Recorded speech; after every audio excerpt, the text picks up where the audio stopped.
Pemirsa, Yayasan Jantung Indonesia Provinsi Kalimantan Selatan melaksanakan pelatihan bantuan dasar hidup sebagai langkah pertolongan pertama jika menemukan seseorang yang mengalami henti jantung.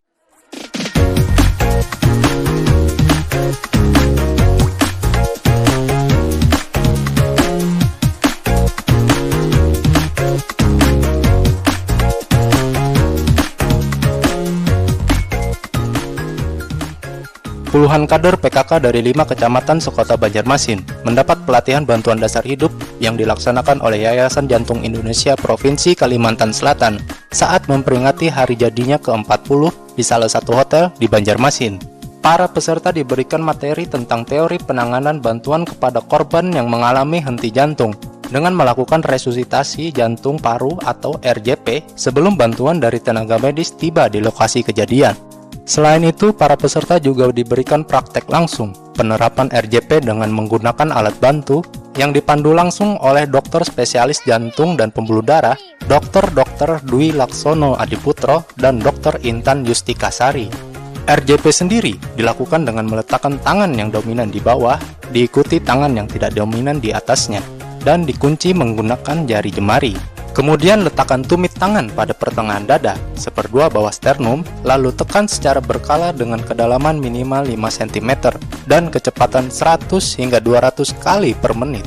Menurut Dr.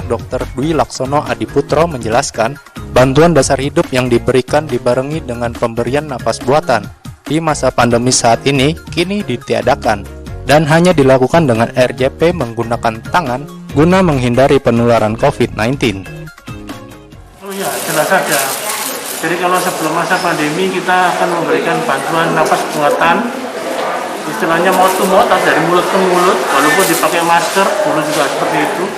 Tapi sekarang sudah ditiadakan lagi, kecuali bantuan dari tenaga kesehatan. Itu yang kita anjurkan sekarang. Jadi tetap hanya RJP dengan tangan. Kalau belum ada bantuan dari ambulan, puskesmas maupun rumah sakit, untuk menghindari penularan COVID-19.